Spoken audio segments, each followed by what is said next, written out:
Let's make the pink drink, not the one from Starbucks.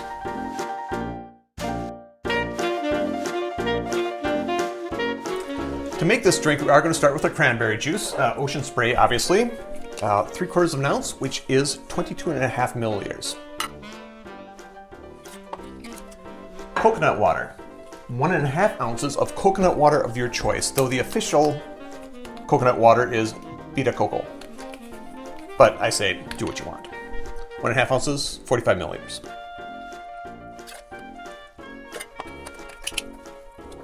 One ounce of your vodka, if you must. 1 ounce is 30 milliliters.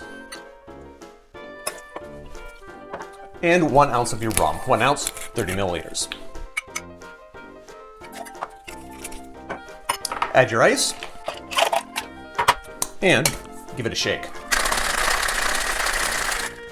I am going to specify single straining this because the very first pink drink was created as a slushie, so it deserves a little bit of water. So single strain into your glass.